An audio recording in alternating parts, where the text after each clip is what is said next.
Hello and welcome everyone to SQL Friday. Today we have Benjamin Kettner, who is connecting from Berlin, and he's going to talk about my favorite subject. He's going to talk about T-SQL. And I see on the participant list that we have some people who are normally not on the call, so I guess we have some T-SQL fans.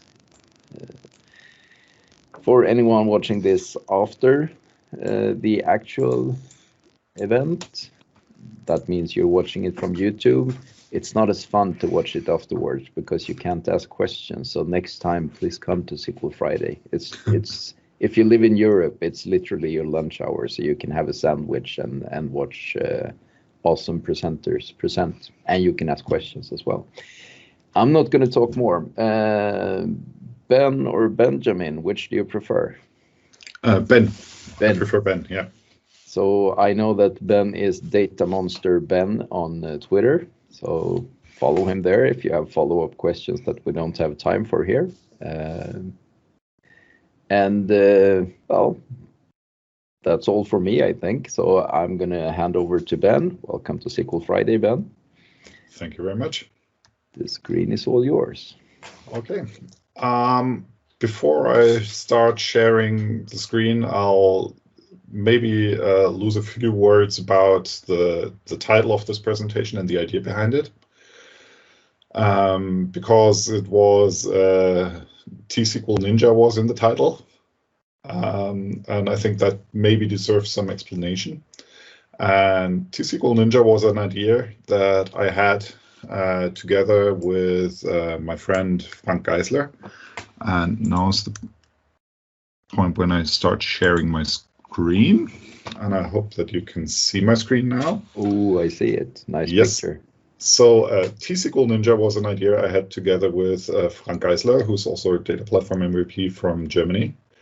And our idea was to make T-SQL language and T-SQL constructs more accessible for beginners by posting short, explanatory, introductory articles once a week throughout the last year. And we actually did that. So we published 52 articles last year that covered various T-SQL topics. And during the course of writing these articles, which was immensely enjoyable, we also found that there's always stuff that we ourselves learned while writing these articles. So there was a lot of stuff that also helped us advance or update our T-SQL Ninja skills. So that was the basics, the idea for T-SQL Ninja. So the idea was that the mission was, so to say, to take the complexity out of some part of the data platform, because it's grown more and more complex, and reducing complexity from time to time can be helpful. And since T-SQL is a common ground for many technologies, we strongly believe that having a good fundament is helpful. And that's why we did these blog posts. So that's Frank and me. I just got to say before you continue, I love that you put update in all capital letters on the front slide. Yes, it had to be like that. We also, before we started the blog, we distributed at the German SQL Saturdays. We just placed little stickers that said "Update your T-SQL skills" and a small ninja icon. And nobody knew what it was about, but people kept taking those stickers. So that was a fun idea. Okay, so today that's all I'm going to do for introduction and for explanation. And actually, that's the last PowerPoint slide I have. Because now I would like to rather go into demos. So here's the website. Here's all the articles. And what's also important, they're all available in German and in English. And those articles, I picked the wrong one, but all of those articles should have, I'll have to double check, but all of those articles should also have an accompanying Jupyter notebook, which we've published on GitHub. So all the examples are also available there. Cool. And since what I'm going to walk through today is also stuff that was published in articles on the T-SQL Ninja web page. You'll find all the examples, everything here together with all the explanations in German and in English. Also on the GitHub repo. So it should be fairly accessible to try all this stuff yourself. There's a lot of stuff in there that might be, to those of you who are already shoguns in T-SQL Ninja mastery, some of it will be evident and will be obvious and will not need any explanation. But then there's also stuff I like to talk about that I discovered writing those articles that I had never actually thought about before. And I've given this presentation 2 or 3 times before, and each time people came up to me and said, well, I know T-SQL and I'm familiar with almost everything, and I knew all the commands you showed today, but I wasn't aware what you could do with them, or I wasn't aware of how you could modify them or how you could use them additionally to how I used to use them. So that is my hope today, that for those who already know most of it, there might be 1 or 2 points where they say, hey, I didn't think of that. And for the others, it's an introduction to how to manipulate strings in T-SQL. And actually, I've just, this afternoon, I'll give a customer workshop on Synapse Analytics, where I'll pull JSON files from a blob storage into a serverless pool. And those JSON files are not properly formatted. So I'll have to do some string manipulations in order to be able to read the JSON. So actually there's, even with if you think T-SQL is old on-premise stuff, even with Synapse, you have applications for this. So I like this, how these things come together. Yeah, cool. And if there's questions or comments or anything, please at any point during this presentation ask, because presentations are always more fun if they're interactive. I agree. You can also place them in the chat. I'll try to be aware of the chat. I'll monitor the chat for you, okay. then, so you don't have to look at that. Perfect. So if there's anything, just at any point, please let's discuss, because I think this is interesting. Makes a presentation much more interesting than just me telling one-sided things. So let me start off with the function that, with the stuff function, and I'll just pull up the Jupyter notebooks just for you to understand what I'm working with. I am running everything on a Docker container on my computer, hosting the White World Importers database, because that's the most accessible example, so that makes it easiest for me to show examples on that. So we're using the White World Importers database, and I would like to start with stuff. And what stuff does? Stuff in stuff. Yeah, more or less. So I'll skip I'll explain the text. You don't need to read anything. I'll just highlight the SQL that we're gonna walk through. And what stuff does is basically it takes 4 arguments. So as you can see here in this example, it takes a string and it takes 2 integers and a second string. And what it does is it takes the second string and stuffs it into that first string, starting at character 1 and replacing 7 characters with that string. So let's try that out. And if we try that out, it should still connect to my database. That would be a good idea. Usually that helps. Where's my White World Importers database? I don't know.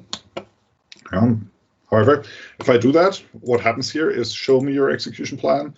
Starting at character 1, 7 characters, 4, 5, 6, 7, are replaced with the string what's. So show me your execution plan turns into what's your execution plan, which is also one of the slogans on the T-SQL Ninja webpage, because we like the idea that execution plan might be interpreted in different ways if you're a ninja. So simple as that. And many of you have probably seen stuff in combination with select for XML and creating comma separated lists. And so that's something you can do. And of course, you can achieve the same thing by doing a string concatenation using the plus symbol, using the add, and using a substring. Of course, that will give you exactly the same result. But have a look at this, where we want to change the format of this string that represents a date. And I want to include hyphens after the year and after the month. So that would mean I would have to make 3 substrings and then concatenate them with the hyphens in between. And instead of that, I could just call 2 stuff commands. First, I go to the 7th digit, which is back here. I replace 0 digits. So I just insert a new string there, and I replace those 0 digits with the hyphen. And then I do the same at the 5th position. So those 2 will give me the same result. But at least to me, maybe I should explain. I did a PhD in math and applied math. So if I say it looks more simple, this might deviate from the standard perception of what looks simple. But to me, this is much more readable and much simpler than these substrings where you have your constant literal in 3 places, and that's something I'm not too keen upon. So I prefer doing it like this. Of course, turning one string into another is you might argue that you could use a convert function to convert that to a date, but still, if you want to do the string modifications, that will be one way to achieve that with a, in my opinion, much more elegant syntax than the substring syntax. Okay, now to the stuff where you know stuff from. Now I'll have to go to the, why is my database not here? I don't get it. Is it not in the, okay, seems to work. Let's try. If I now for other stuff I can do with stuff. Stuff I can do with stuff is I can say, okay, I can use stuff to mask data. So I can, for example,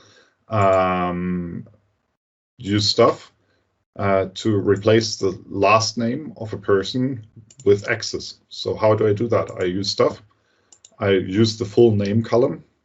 I find the position of the space that separates the first and the last name.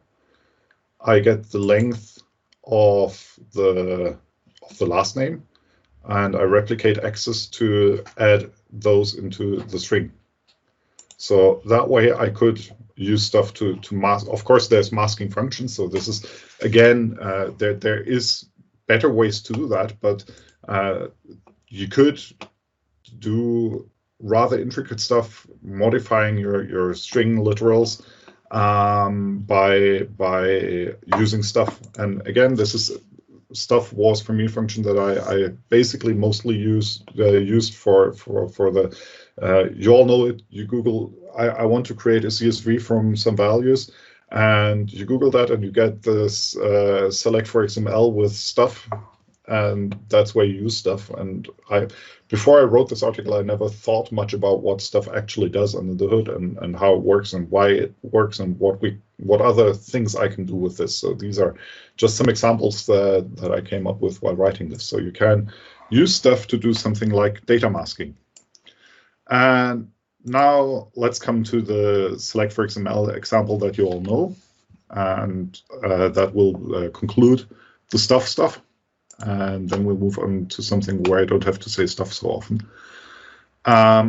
So what I can do is I can say, okay, give me all the transaction type names from my transaction types, because I want a comma-separated list of those transactions, and I can select them as XML to get them into one column. That's the XML I would get. Now I can move on and say, okay, now I want to add a comma in between. Instead of and remove the tag names, and removing the tag names in the XML I do by removing the column name basically from my select, and that happens when I do the concatenation here. Then my column doesn't have a name, and therefore I'll get rid of the tags, and I'll get this comma separated list that you've seen. But now, of course, this list is not what I want, because this list starts off with a comma, and so it's not a real comma separated list.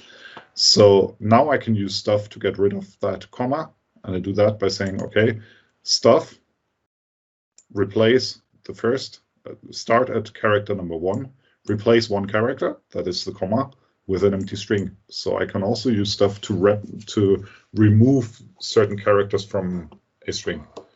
And by doing that, I get the nicely formatted comma-separated values that I was looking for.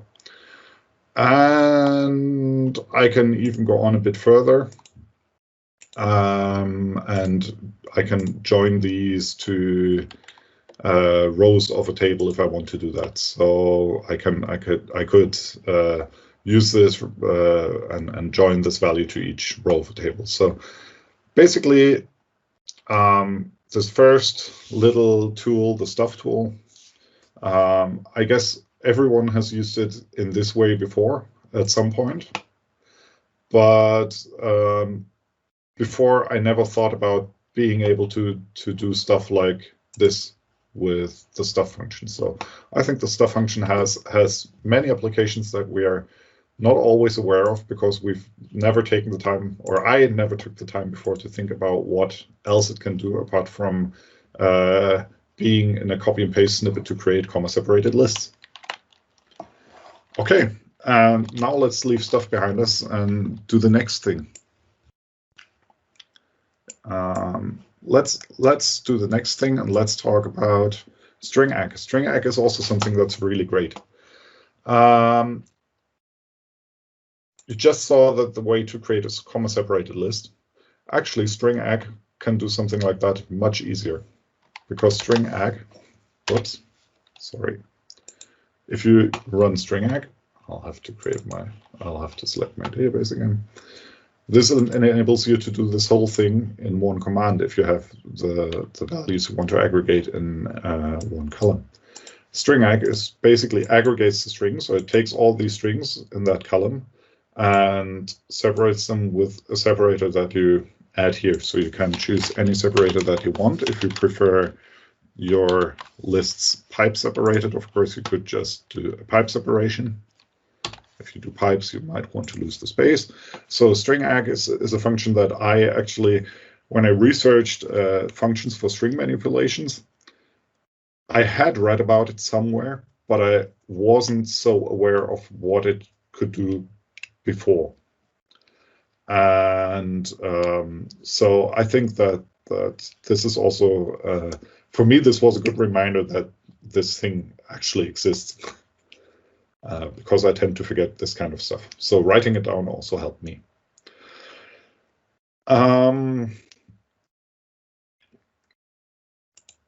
Now, again, if I want to use stuff, the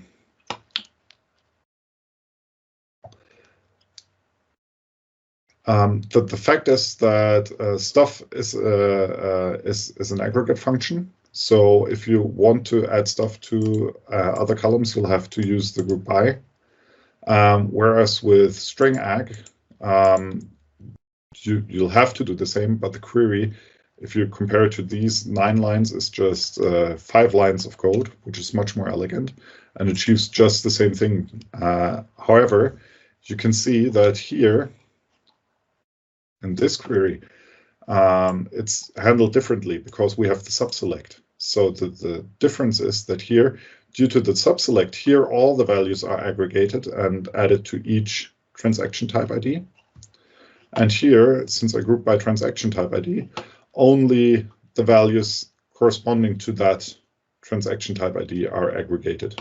So here the group by is carried into the string ag, and here in the stuff,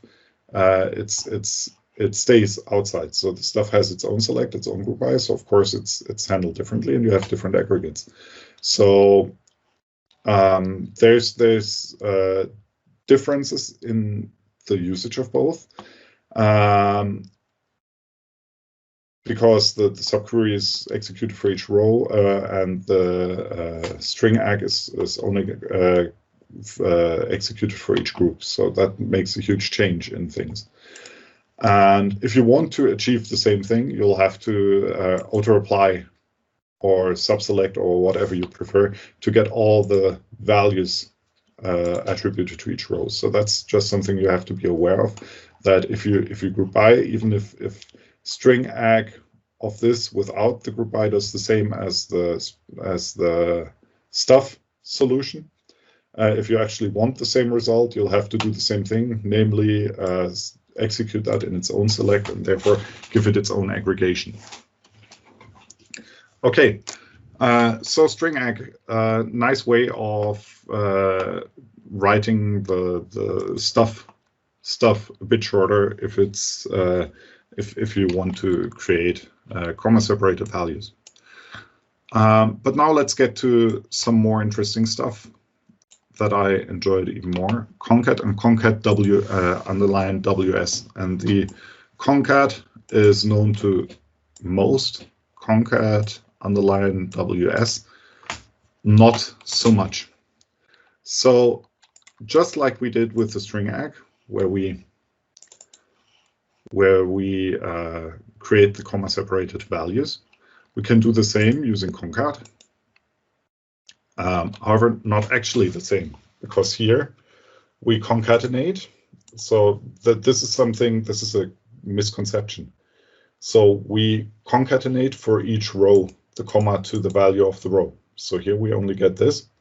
And again, if we want to have all the values in one list, we'll have to bring them together. And this is something that's a bit annoying.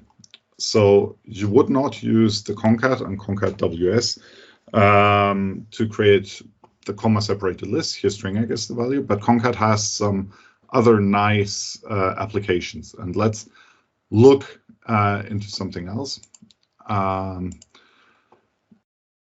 If I want to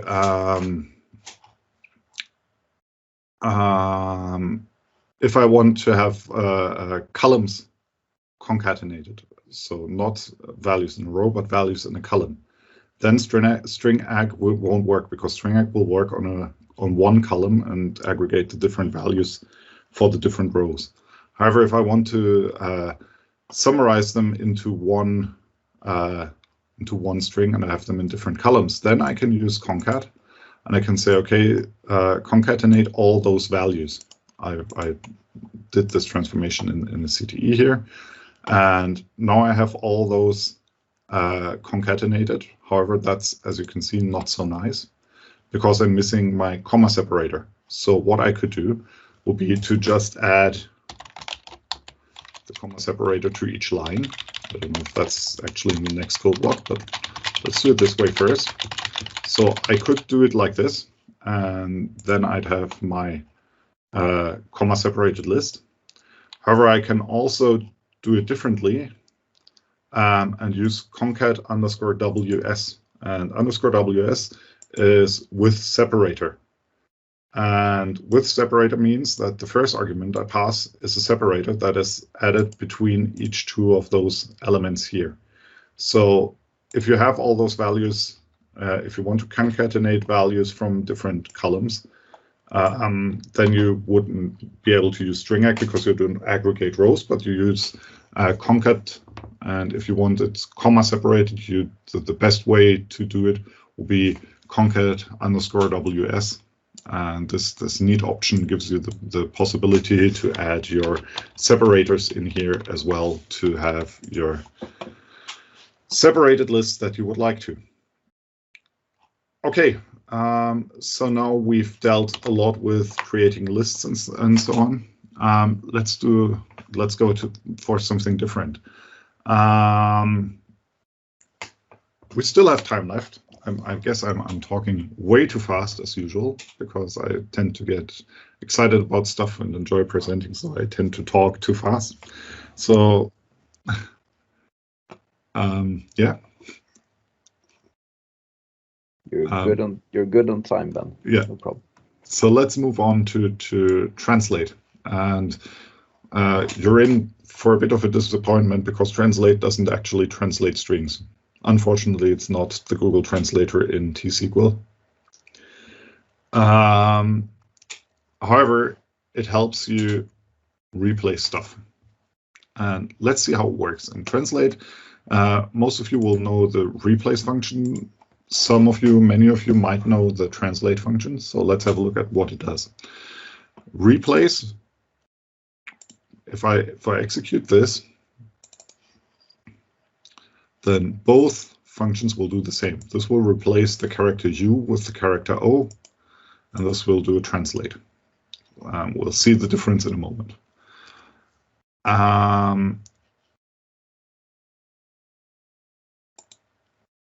So same thing goes if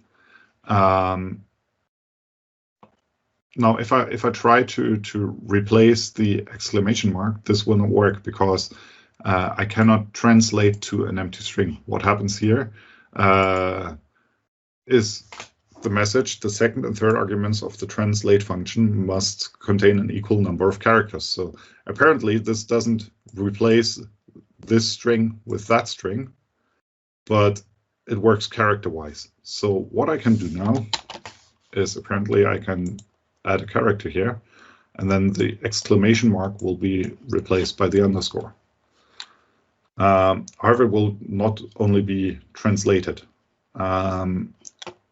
Let's look here, and this explains the difference and why this is a good idea to have two things here. You will see in this example. Now, if I run this, here the string UK will be replaced with OJ. So Duku will change to Doju. However, here in the translate, the string, the character U will be replaced with the character O, and the character K will be replaced with the character J. Meaning here I go character by character, and here I try to, and here I will replace the whole string literal. And that's also the reason why those two must be the same length. Because here the first character is replaced with the first character, second character is replaced with the second character, and so on and so on. So here this turns this U into an O, and this U into an O, and this K into a J, and I get Dojo. So this is the fundamental difference. Replace replaces the whole search string within my source as often as it's there. Translate translates the first character of my search string with the first character of my replacement string, the second character with the second character, and so on and so on. And not do multiple character replaces here. Okay, so that's the main difference. So let's have a look at this. If I do it like this, what happens here? The replace function searches for the string 321 in the string 123 to replace it with 654. Of course, the string literal 321 is not found in the string literal 123, so nothing is replaced. I stay with 123. Translate changes the first character here, the 3, into the character 6, the character 2 into the character 5, and the character 1 into the character 4. And I turn out with a string 456. So that's how those two differ. And of course, you can mimic that behavior by nesting replace statements. And it shames me to admit that I've done that myself at times where I wasn't aware of what translate does and that it even exists. So I have written statements like this, and I'm not proud of it. But the thing with these kinds of statements, if you nest replace statements to replace single characters or even string literals, the problem with these is that you'll always have to remember what do I replace when, because if you do it in the wrong order, then you might replace characters twice. So if if you do it in the wrong order, then first you replace the character in one way, and then you replace it back with the next replace. So that means nesting replaces is always something you need to be careful with. Same here. This is another example for the translate, and it works just as expected. A is replaced by B, B is replaced by C, and C is replaced by D. So this is just what we want. And if I nest my replace functions, I need to be very careful, because if I nest them in the wrong way, then this B that I replace here will be replaced here by C. So you can see here that what happens is I get D, D, D, D, D, because first I replace all the A's with B's. So my string gets B, B, C, B, B. Then I replace all the B's by C's, so I get C, C, C, C, C. And then I replace all the C's with D, so I get D, D, D, D, D, which is not what I wanted. That's what I meant, where you have to be careful about doing those replaces, nesting replace statements that will give you sometimes unwanted effects. And that's where translate helps you make it much easier and simpler to get those replaces right. Okay. And if I wanted to have it the right way, I would have to do it differently. I would first have to replace the C, then replace the B's to C, and then replace the A's to B's, which is slightly more annoying than just writing the translate and not having to think about the order in which they are replaced. And there's another nice thing that you can do with translate is if you're working with JSON, which happens to me from time to time, given the fact that that we're doing IoT projects and there's often JSON values involved in that. It helps you by being able to replace brackets and braces. So you can say, okay, I want those opening brackets I want to replace with regular brackets, and those curly braces I want to replace. And so this will give you fx with regular brackets, and then the list 1, 2, 3. So again, not big magic if you think about it, if you have a look at it, if you have a closer look at it, but a function that can be very useful. And I always make the same mistake, that if I want to change the things, if I want to replace stuff, I always go to replace. And I tend in my daily work to forget about the possibilities of translate. So it helps a lot to be reminded every now and then that there are often string functions that make your life much easier if you know about them, if you're aware of them, which I think helps to bring them to memory from now and then, and to recall that they exist. Okay, so not Google Translate, but T-SQL Translate. Another function I would like to show, and that's a rather quick one, is the string split. And let's have a look at string split. I'll connect with my database. And the first thing that I will do is let's have a look at the inner select first. What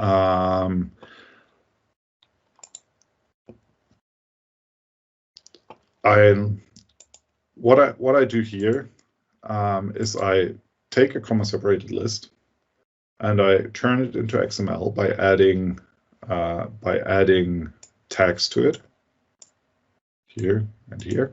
So now I have an XML.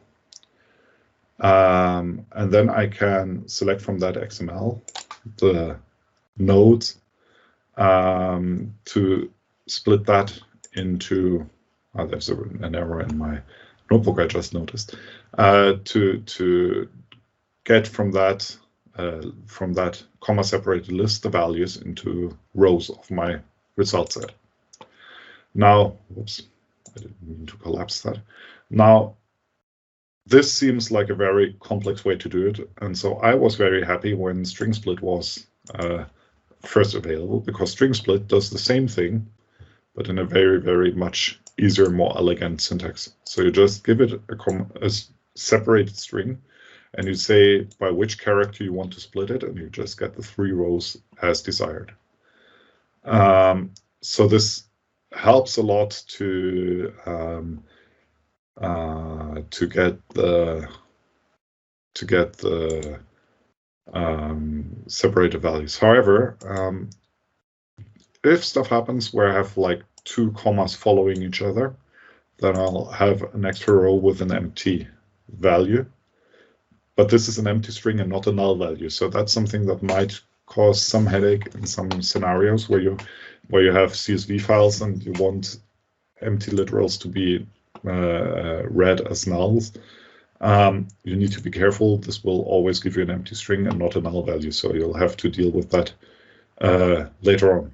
Also, if your string ends with a comma, you'll have an extra null value in the end, because then the empty string, an extra empty string in the end, because the empty string between the comma and the ending of the string literal will also be interpreted as a column.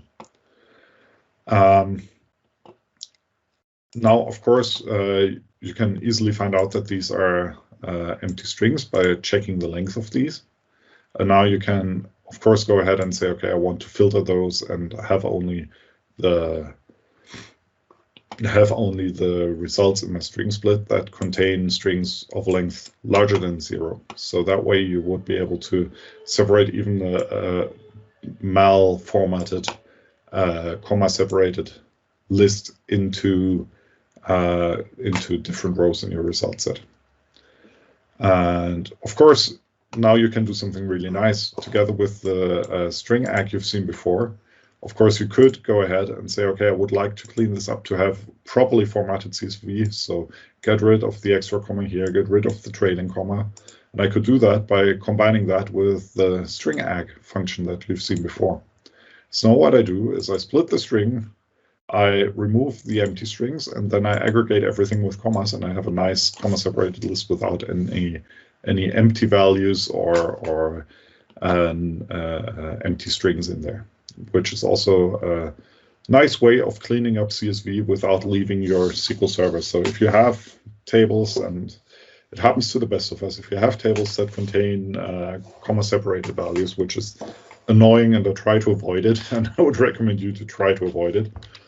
But there's quite some tools that help you work even with this craziness.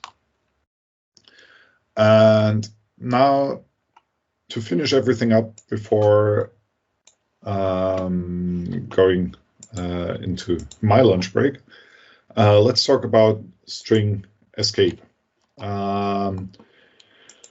String escape can be used to escape strings. What does escaping strings mean? Escaping strings means many of you or most of you will have heard of SQL injection attacks, where you say, hello, my name is semicolon drop table user.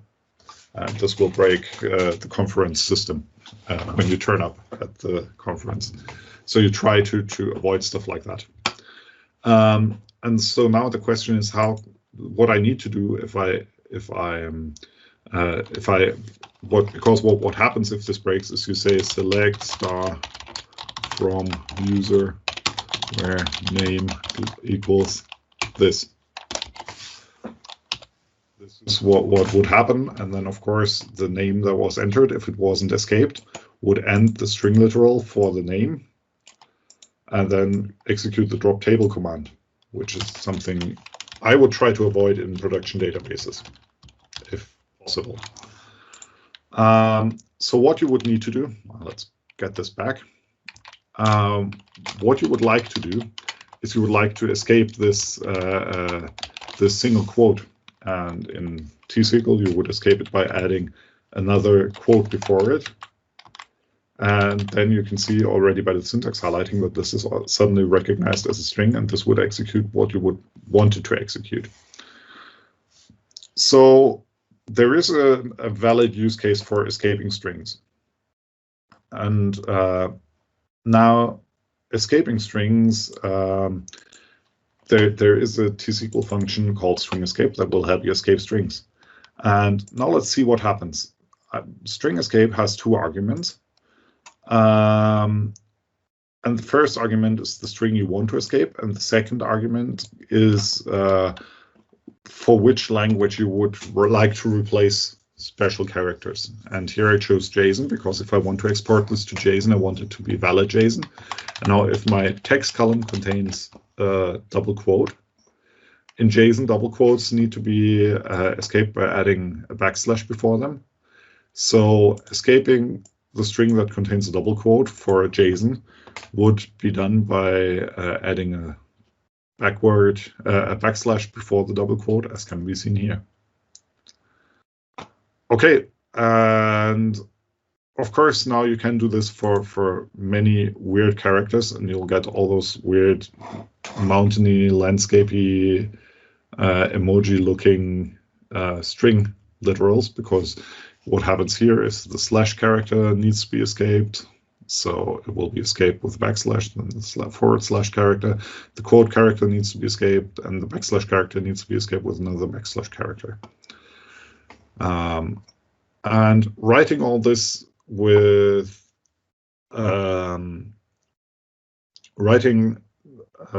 escaping the string using translate would not be possible, because translate just replaces the one character with one other character, so it would replace your quote, but not add a backslash before it. So then you would have to use stuff with a series of stuffs with a series of characters, and there's so many characters that you need to escape that it's very unlikely that you'll remember all of them. I can never remember all of them. And so I'm very thankful that there is a function that does this for me, a built-in function that does this for me. And there's also some other characters, ASCII control characters, 0 to 31. And these also have to be escaped. And so let's do something now to have a look at those characters. So we create a temporary table characters that contains the character sequence and the escaped version of that. And then we say, okay, insert character 0 to character 31 into that table. And then we'll see what happens. So lots of stuff is inserted, and you can see that character 0 is escaped in JSON to Unicode quadruple 0, quadruple 1, 4, 5, 6, 7. And now it gets interesting. Character 8 is the bell character. Character 9 is the tab character. Character 10 is the new line character. More Unicode characters, feed character, carriage return character. So all these control, all these ASCII control characters can also be replaced. And let's be honest, if you wrote a function to replace those yourself, you wouldn't have thought of all of these and found the right. I think it's very unlikely that you would have thought of all of these and found the right replacements there. And if you would have, then your select would have been huge, because it would have had to contain all those 32 nested replace statements. And so here translate makes this much shorter for you and just replaces them all for you. Okay, so that's the string escape function that, did I say translate? I need more coffee. So that's the escape function that helps you clean up, sanitize your strings for later use with other applications. And I think that in a world where more and more applications are nested and are using data from various sources and exchanging them in various formats, it is really useful to be aware how you can modify strings and how you can deal with all those strings and how you can work with all those strings in order to pass them on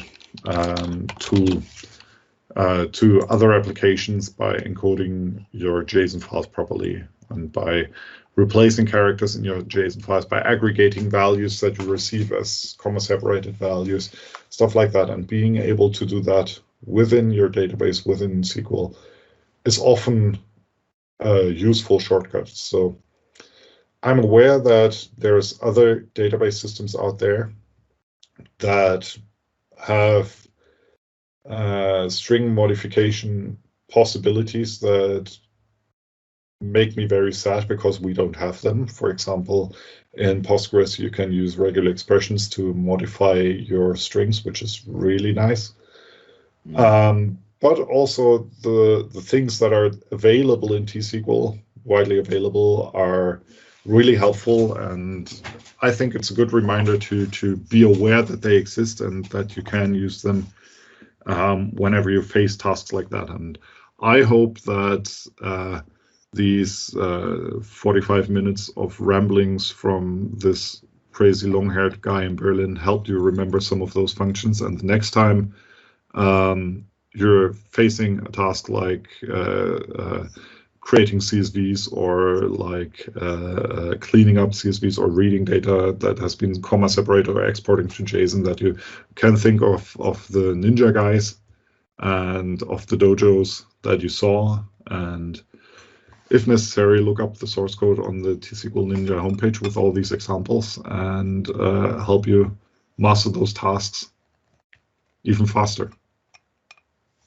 I am pretty sure I am gonna play with some of your notebooks this weekend, to be honest, because even some in this, even though I've done too much string manipulation in T-SQL in my life, but we all still, I got some new takeaways from your session, so I'm thankful for that.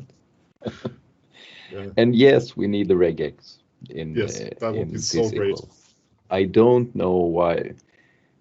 You know, probably the first example of I saw of using a CLR function was to implement regex. Yeah. Well, if it's that simple, please put it into the T-SQL language like you did with geometry and what have you.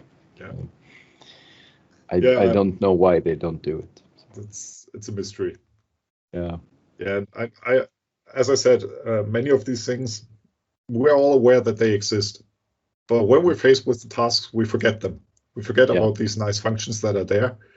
And so I think that even SQL masters as yourself can sometimes do with a reminder of what's there and what you can use. So that was also an idea here to refresh our memories and the memories of everyone involved. And string functions is only a small part. I don't think I ever used translate, to be honest. So. Yeah, I've used it a few times since I wrote that article, but before that, never. Yeah. No, and then if you talk to, let's see, vielen Dank, Tobizan, cooler Stringrundschlag. Well, I don't know if my German pronunciation was perfect. Der Fredo. Yeah, and if you talk to other developers, they will go, no, we'll just pull the data from the database and replace it in the application. But sure, if you have 100 rows, no problem. But if you have, some more rows, then that's not a good idea. Exactly.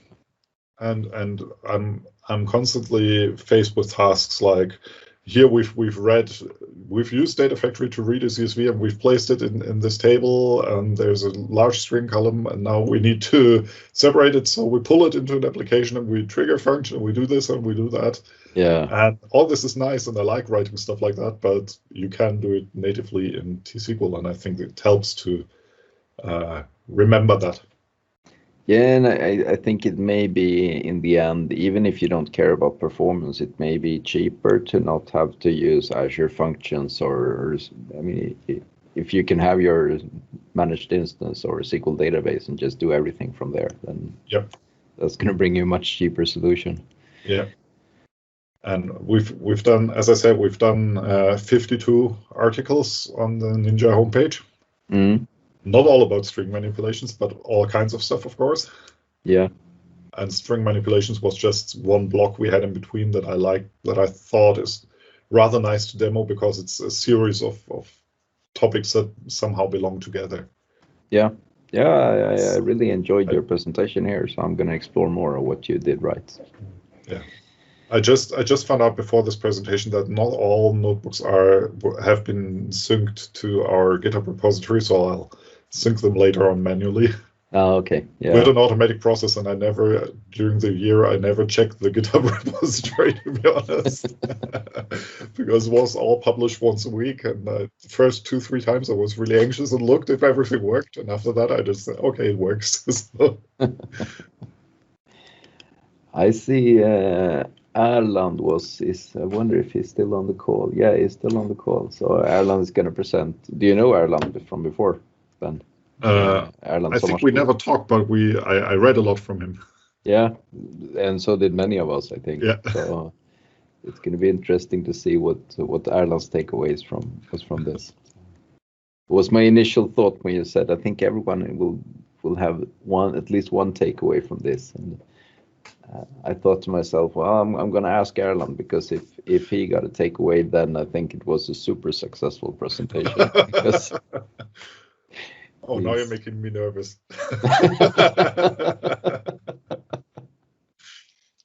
Sure. I think you'll be good. That's okay. Did you, by the way, manage to ever do an email validation in T-SQL that actually works? The thing is, no matter what system you do email validations in, it's always a compromise, because the rules for what's possible in domain names and what's possible in email address aliases is so wild. Yeah, like stuff with email addresses containing almost exclusively white spaces and stuff like that are possible. And so every email validation I've done and seen so far makes some assumptions as to how, for example, having email addresses with more than 5 or 6 full stops, because you have so many subdomains. Yeah. At some point, it's not reasonable anymore. True. It can happen. It is allowed, but it's not reasonable, so it should not happen. And the question is, do you want to validate for reasonable email addresses that are likely that somebody uses, or do you want to validate for what's technically possible? Yeah, I went down and I did this in .NET, but trying to do it with regular expressions. And I tried to I did start reading the different RFCs for email addresses. Me too. And it's mind-blowing what you can do. I ended up with your approach. Okay, I'm just going to allow ASCII characters in the domain names. I'm not going to go with the national characters that are actually translated to something else in the real domain name system. Yeah. So okay, I'm not going to go there. I'm not going to allow them in my system, because I'm going to decide who can register their email address in my database. And if you have such an email address, you're not going to be there. So that's where I ended up, basically. And if you want to have a white space in your name part of sure, go ahead, but not in my database. Yeah, but I think lots of email validation is boils down to heuristics. Yeah. Is this an email address I would expect somebody to use? Yeah, true. So if it contains emojis in the name, then probably not. Yeah. Stuff like that it's getting more and more. So it's also something that you need to update constantly, which is also. Yeah, because people like daughter, who is 13 years old, can register an email address, and it's more likely that it will contain, a poop emoji than if I would register an address. Yeah. For my 10-year-old daughter, I registered an email address to use for the school. Yeah. And to avoid the poop emoji. She probably has one on her own as well. So. Yeah, might be. I hope not. Yeah. Have you seen any presentations by Mikey Bronowski? He's a Polish guy who lives in England. He makes it a habit to use emojis in object names in SQL Server as well. So that's another thing. You can do it, but please don't. But please don't. Same goes with I had this project where we read from an application database that was a really weird ancient database system. And it was badly maintained, and nobody was able to tell us the code space for that the database was using, the code page. So we had Chinese characters in there, we had European characters, we had everything in there. Cool. It was really wild. Python scripts crashed regularly when trying to read the strings from the database. And then all the column names contain tabs to make them the same length. Yay! And first import into SQL Server, and I saw these huge columns with nothing in it. I was like, why is the column so huge? Till I realized that there were tabs, and I had to trim the table name, the column names, to make them reasonable length. Like filling up with white spaces to 200 characters, just so everything looks the same length if you display it. This was brain hurting. I can understand that, yeah. Not a very pleasant application to work with, data-wise. No, I get that. It looks like as though I have a meeting that started 1 minute ago, so which me too. Kind of missed. So well, my meeting is pick up my daughter from school. So, so thank you so much for coming to SQL Friday. I hope you will come back someday. There's going to be another season coming in the autumn. So I would love to. And if you make it to the Berlin Marathon, if that happens, ping me and we'll have a beer. I look forward to it. Perfect. Yeah, I would be happy to. See you in Berlin then. Take care, and thanks everyone for listening. Bye. Bye.